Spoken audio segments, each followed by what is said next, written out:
Estamos de volta para o último bloco do programa de hoje, que discute a construção da identidade. A Henriette tem um pequeno trecho do seu livro para ler. O protagonista da história, em certo momento, no início ainda da investigação dele, onde ele já havia descoberto que cada pessoa o enxergava de forma diferente, né? Tinha uma imagem diferente dele, ele diz: vocês acreditam, e nisso ele está se dirigindo a ninguém a não ser o leitor, a si mesmo e ao leitor. Vocês acreditam que podem conhecer a si mesmos sem se construírem de algum modo? E que eu possa conhecê-los sem construí-los um pouco a meu modo? E vocês a mim, sem me construírem a seu modo? Podemos conhecer apenas aquilo a que conseguimos dar forma. Isso é um desafio filosófico, Adriano. Alguma coisa lembra muito a ideia, que é muito kantiana, muito moderna, de que o mundo, e é isso que você se referiu, o mundo se dá a mim segundo a minha medida. Isto. Então, que na verdade nós não temos acesso ao mundo, mas temos acesso ao mundo que nós construímos segundo os nossos processos. Essa ideia foi uma ideia que perdurou, teve um vigor muito grande, mas eu acho que essa ideia precisa ser revista, pelo menos. Então, há algo que... O direito é um locus privilegiado da necessidade da revisão disso tudo, né? Sim, por quê? Por todas as razões, pelo processo de decisão, pelo processo de interpretação.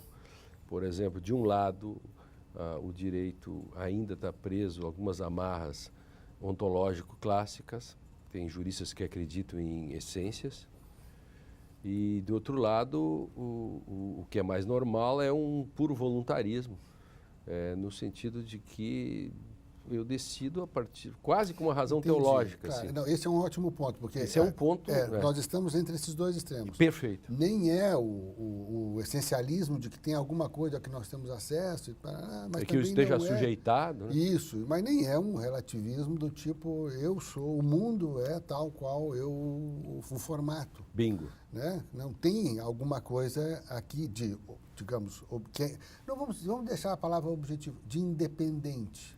Isso é muito interessante. Algo de independente, aquilo que eu sou, a gente pode dizer, bom, olhe para dentro de si e veja o que você é, como se eu pudesse construir algo em mim que fosse completamente independente daquilo que os outros projetam em mim.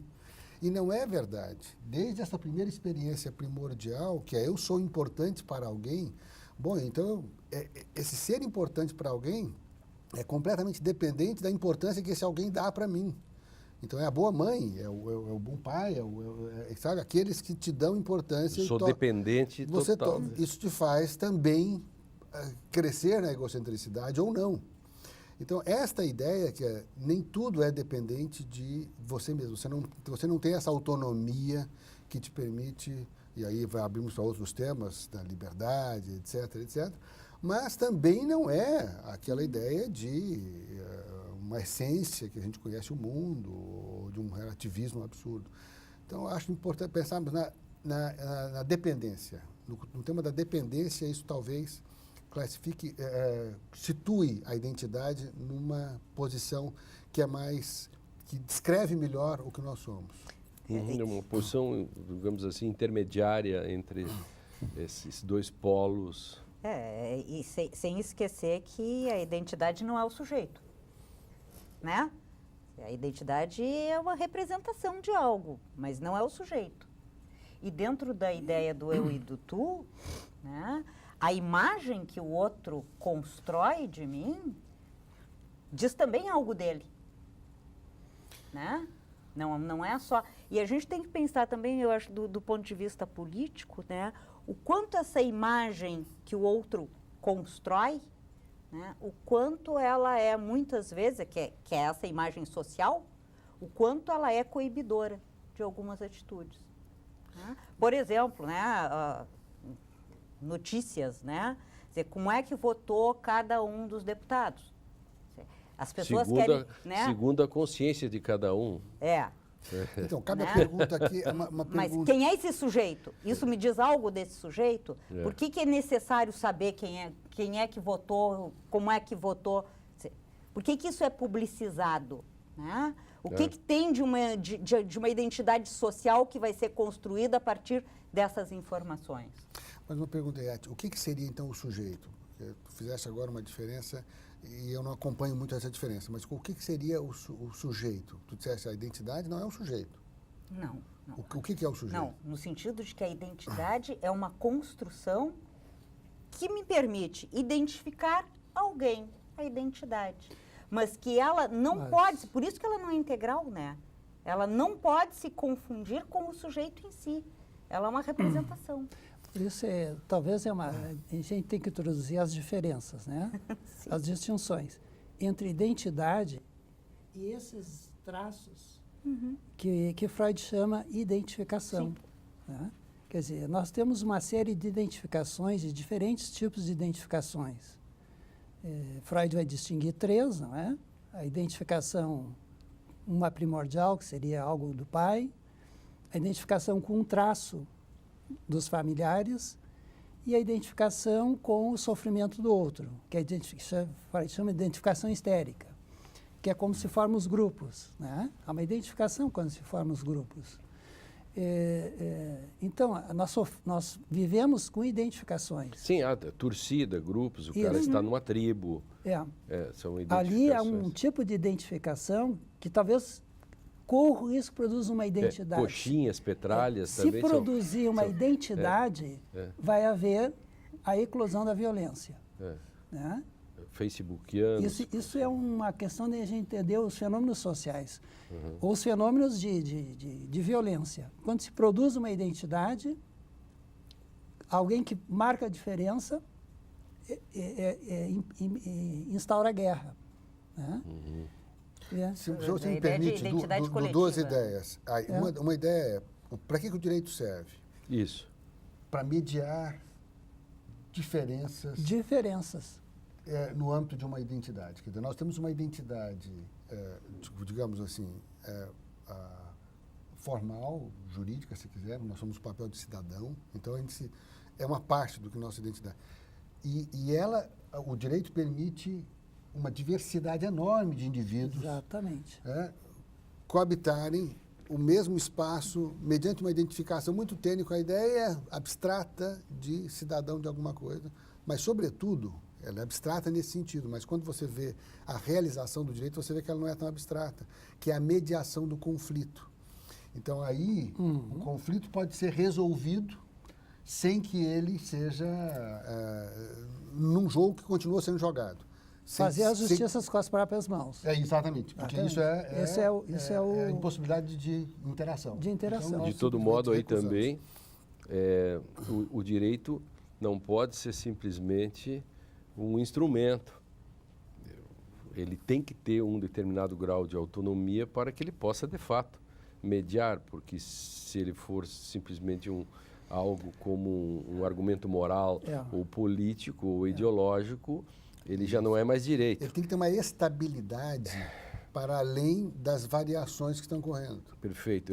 Eu chamaria isso assim, que o direito tem que ter um grau de blindagem minimamente necessário contra os predadores externos e internos, porque senão ele perde sua própria identidade, porque tem ele também uma identidade, porque quando você diz isso é moralmente injusto e o direito aponta para o outro lado, claro que o direito sozinho não resolve, mas se a moral simplesmente corrigir o direito, a pergunta que se faz depois é: quem vai corrigir a moral?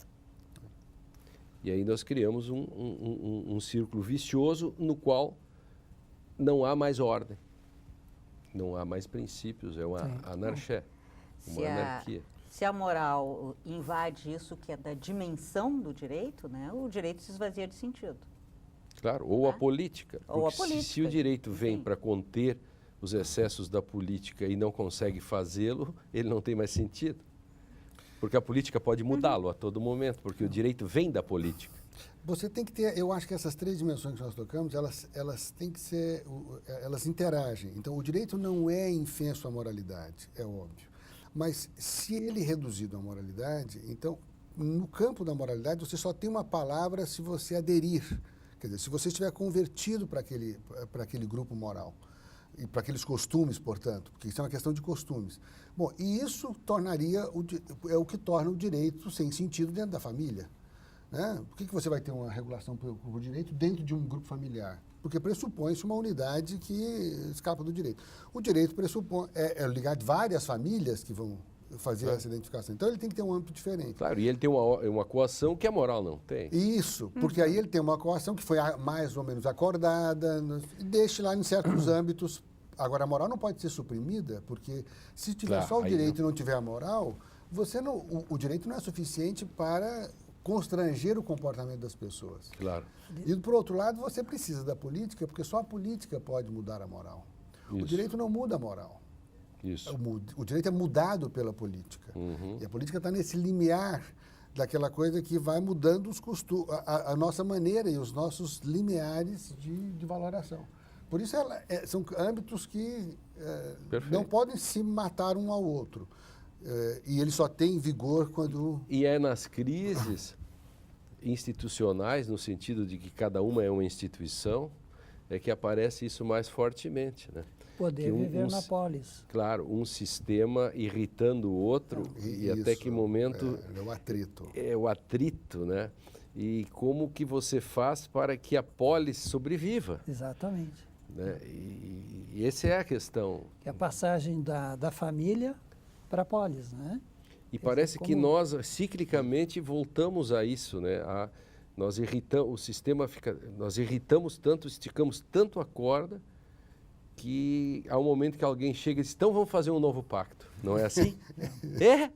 Que a saída que o cara diz é, não dá mais, vamos fazer um novo pacto. É alguém que diz assim, essa condição não dá mais, vamos fazer Mas isso uma é nova. incompreensão do que é... Claro. Porque o pacto não é eliminação da tensão, mas é aceitar que a gente vai viver na tensão de uma maneira que a gente possa resolver as tensões. Concorda que tentar um novo pacto é não compreender o atual? Exato.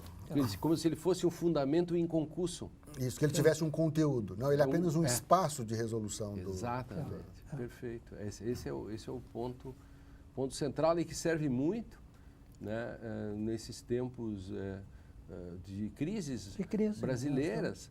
Por exemplo, que nós estamos discutindo agora, que a moral e a política e o direito estão brigando um com o outro e se irritando e não se sabe o que sobrevive, né? Como retomar a possibilidade de a gente viver na polis. Como retomar a possibilidade de a gente viver.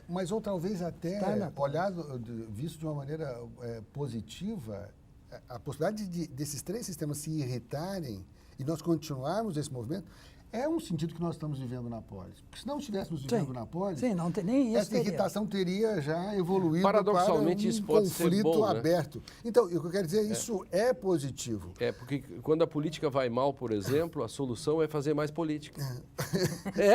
Esse é o paradoxo. Então, o que não se pode é demonizá-la. Se você demoniza a política, você perdeu o ponto do qual sai o direito e do qual se discute a moral. E, por outro lado, você não pode tirar a política e dizer assim, agora ela vai se fazer um novo pacto, porque esse novo pacto significa reformar o direito. Perfeito. Porque, não, aí não. Faça a política com o mesmo direito, meu caro. Continue a fazer política. Eu quero agradecer a Henriette, agradecer o Mário, o Adriano. O Direito e Literatura fica por aqui. Foi uma bela discussão. Assista este e outros programas no facebook.com, na identidade do Facebook, né?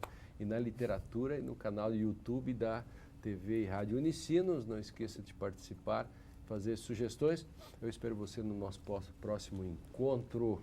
Até mais.